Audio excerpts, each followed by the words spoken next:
found. If anybody's got anything or any questions that they want to ask, then pop them in the chat box to me, and I will gladly answer them. And I will promise you that I'll be done and dusted by 1:30 today.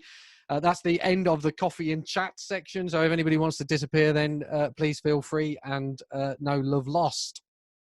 So questions in the chat box, and I'm going to run through the questions on the registration form. So should we continue to work for clients for fees we may not recover?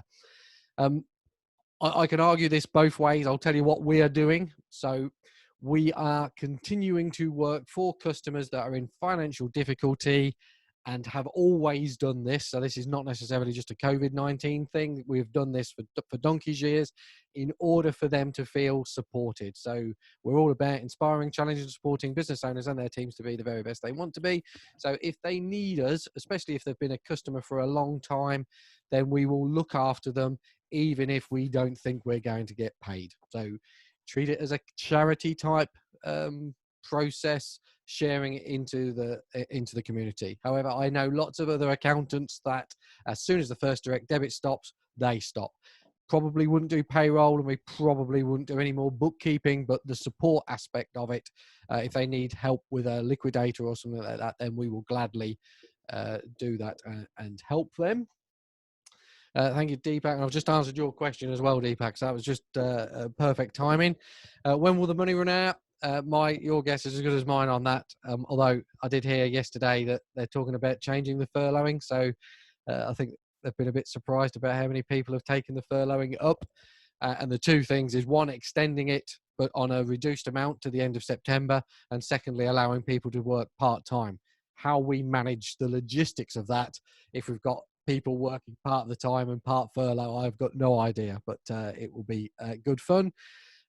Chris has asked, what do you think the most effective marketing action is at the moment that firms can do? Well, there's one simple thing, although you can do two versions of it, and that's webinars. So either a proper presentation webinar where you stand up and you deliver 20, 30 minutes of PowerPoint to the audience, answering the questions that they have. I haven't spoken to an accountant yet that's done that hasn't been had that well received from their customers. And the other question around that is, just because you've done one, that doesn't mean that everybody learnt it the first time. So you can do exactly the same material, exactly the same content a week, 2 weeks later, and keep repeating it. And if you put on the registration form, what questions do you want answering? As long as you answer those questions, then people will get massive value out of it. The second one is this kind of setup. So invite people in, set up the breakout rooms, send them off to talk to each other, and then come back and set some actions or some insights. So we're now on, I think we're on the 8th one on Greenstones. Tomorrow afternoon, we've got another 30 people registered to come on that. Most people, well, I say most people, 2/3 of those, so we'll get 15, 20 people in that room, and they get massive value out of it. So if there's one thing that you can do to create a community, and the best marketing is to share information freely and openly with your customers. So that's the one thing. If you want something a little bit more specific, Facebook adverts. So put everybody at the moment, Luke Quilter shared last week, the cost per clicks have gone down because people haven't got the money to spend on Facebook advertising, but the majority, the audience has gone up. So you've got business owners and people at home with nothing to do or very little to do, and they're scrolling on Facebook. So if you want to play with something a little bit more proactive and perhaps that gets a quicker return on investment, then Facebook adverts rather than the marketing group, the webinars. And another one that somebody shared with me is, off the back of those Facebook adverts, set up a ManyChat, so a chat bot on your website, and he's creating a lead a day off the back of having that set up at the moment. So 2 marketing ideas. Shabazz asked about pricing. I don't think Shabazz is on the call, but if you want to expand on that, then please do. Hedgehog, I've answered. Steve's asked, will this change the profession forever? I would like to think so, but in reality, I don't think so. I think we was there. It's gone up now, but it will fall back just the same as any other profession. There'll be a crisis. We all move, and then we move back. I also believe that we, as a community, work in a slightly different bubble to what the majority of the profession do. And I think it will change them more than what it will us. So for an example, I was talking to somebody on Friday. There is an 8-partner firm, and not only have they furloughed a large number of their staff, they have also furloughed 2 of the directors. So you can imagine that directors meeting, 8 of them sat in a board meeting, and we need to furlough 2 of you. How on earth do you decide the 2 directors that you furlough in that meeting? Which I just find it remarkable, given the opportunity that we've got in order to service our customers at the moment. So will it change the profession forever? Well, it would change it, but not dramatically, I don't think. Can an office ever be a safe environment? It's from Bill. Yes, I believe it can. We were definitely not going back to work in the office for the time being.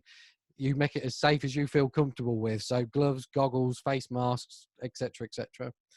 Morale building among team members after almost 5 weeks remote working. So I am going to give you a list. I'm going to fire it off. If anybody's got any questions about them, then feel free to pop them in the chat box or email me or WhatsApp me or whatever afterwards. But I'm going to go through them quite quickly. So some ideas. We have 2 WhatsApp groups set up. We have a formal WhatsApp group for announcements. So last night when Boris finished at 7:45, I WhatsApp the formal group that everybody's in and said no change as far as we're concerned. So there's no miscommunication at all. There's lots of stuff goes in there about servers not working. So it's the formal group.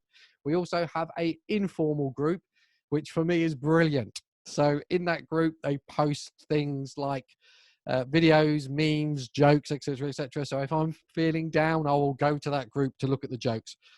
Somebody that works for me today is 60, so they've put birthday cards in there, the cake's gone in there, and all sorts of different things.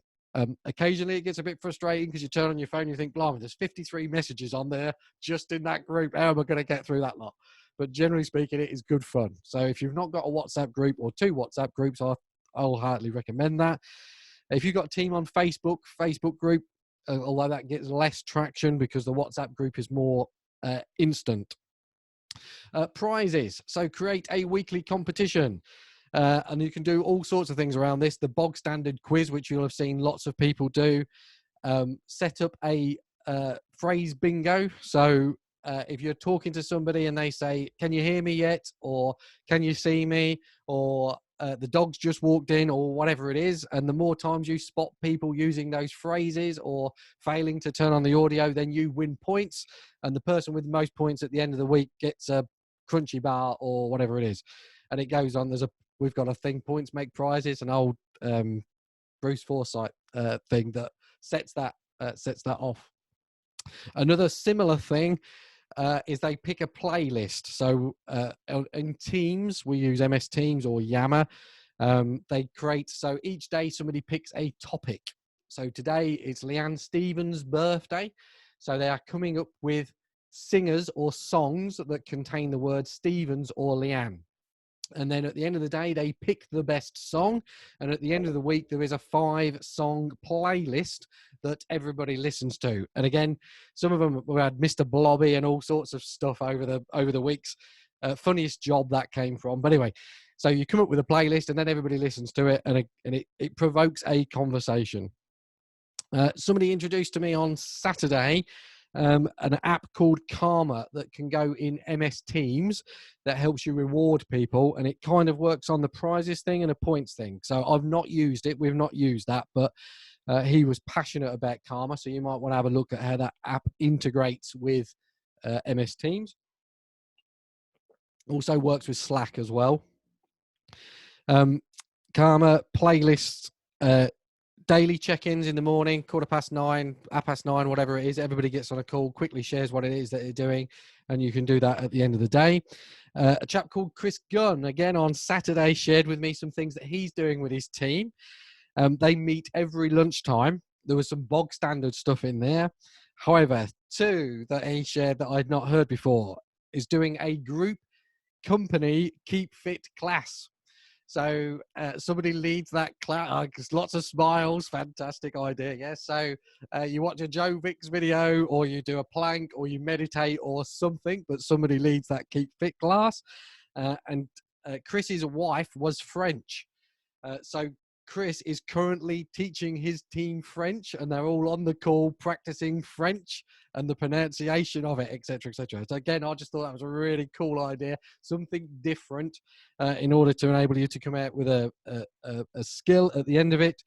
Sally, my wife, she does painting. She suggested that she could show people how to do really simple paintings in order to enable them to develop a skill. Weekend drinks party. So 5 o'clock on a Friday, you all log into Zoom and have a glass of wine or whatever your tipple is and have a conversation, a debrief on the week. A CEO report or a managing director report. Very quick 1 minute to 5 minute summary on video of what the business has done during the week, and more importantly, what customers you have helped. And if you can connect the work that they're doing to how they're having an impact on your customers' lives, then it adds a sense of community to it. So I think somebody pointed out this last week, we've got a wonderful opportunity at the moment to share how having a set of bookkeeping accounts up to date means that somebody can get a CBILS loan. So it's really quick, really instant at the moment. So definitely be doing them. Zoom lunches. So set up a Zoom room, 1 o'clock every day. Everybody goes on and they have their lunch. Leave the Zoom rooms open. So there's a mental thing about having a Zoom call or a Zoom meeting. You don't need to turn it on and turn it off. Just leave it open. And as long as you remember that it's open and you don't sit there picking your nose and passing wind and all that sort of thing, you can have a more general conversation with people. That's not what I do, by the way. That's just, I've heard people do that sort of thing. You can have a more general, relaxed conversation than a proper face-to-face conversation. And then the last one is the unexpected gifts. So send team members unexpected gifts or food as a bit of a surprise in order to say thank you for the extra contribution that they are making. So if anybody's got any others that they think are of use, so I could add them to the list, then please pop them in the chat box. Rebecca asked, what if my staff don't want to come back to the office? I would ask, what problem does that cause you? So there will be a deeper issue underlying that, Rebecca, that's challenging you. It's not about whether they're in the office or not. Certainly it's not for me. It's about whether they're producing the work. And if they don't want to come back and you want them to come back, my challenge would be around trust and whether you trust them to work productively at home or not. And then if you don't, whether you have clarity over what it is that you want them to do. So have you given them clarity, goals, key performance indicators, whatever output it is that you want them to do in order for them to achieve their goals? And that clarity comes all the way back to you. So if you're not clear on what it is that you want, then they won't be clear on what it is that you need from them, and therefore they won't know whether they want to deliver it or not. But it's a really interesting question. If you've got team members that don't want to come back to the office and you're not comfortable with that, find out, look internally yourself about why that is, rather than try and force them to come back. And then the last one, how do I avoid clients calling up? I've got some more in the chat box, but last on the registration form, how do I avoid clients calling every day and taking up time? Number one for me is webinars. Make them regular so people know that there's going to be a coffee and chat, a Greenstones coffee and chat coming up at 3:30 on a Tuesday afternoon. And invariably they'll save the questions in order to come onto that call, or fire out emails as often as you can. So the more stuff that you've got going out, the more you're leveraging your time one to many. Far better way than waiting for customers to ring you. One more question. This may have been asked many times. How do you make coronavirus job retention scheme claim for PAYE and your scheme employer?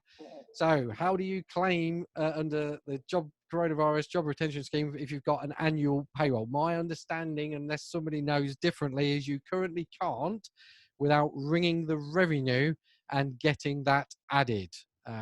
It's been a number of conversations that I've had with people. So my understanding is if you're on an annual payroll and you hadn't processed 1920 payroll until after the 19th of March, you are unable to claim on the system. You have to ring the telephone number and get them to process it. If anybody has got a different answer to that, if you just raise your hand or click yes, then I'll gladly unmute you, and you can educate me along with everybody else. Nobody's volunteering. Okay, so that sounds like that then. Carmelo, I'm sorry. Yeah, it's a telephone call, and battle away. Esther's asked, any tips on what time to call the revenue to actually get through? No, Esther, and I'm ashamed to say that I've not had to ring them. So I can ask Anna, Liz, and Leanne, and Mike, and all the rest of them if there is a time. But no, I'm afraid not. What I have heard, and yeah, and Jenny's just said exactly the same in the chat box, is the web chat works better than the telephone call. So start a web chat on the website. I've heard that from lots of people, and you'll very often get a quicker answer than if you you'll get a quicker answer than if you ring up. And as Jenny just says, you get a transcript from the conversation as well, so you've got your file note already prepared. So no more questions. If anybody's got any, you have to wait for the web chat to become available as well. I didn't know that. Oh dear, I didn't know that. Anyway, that's amazing. But 2 screens, Esther. So have a screen with a web chat on, or 3 screens then, or your phone, or an iPad, or whatever. I don't know. I give up. I'm defeated. I'm beaten. Any other questions before we disappear and I'll go and get some lunch? Nope, brilliant. So thank you very much for coming along. I will have another one next week sometime. Probably it's not in the diary, not yet, but as soon as it's in the diary, I will let you know. You're welcome, Rebecca. You're welcome, Jenny. I'll see you tomorrow, I think. Thank you. Lots of thank yous. Brilliant. Right. So thank you very much for coming along, and I will see you next time.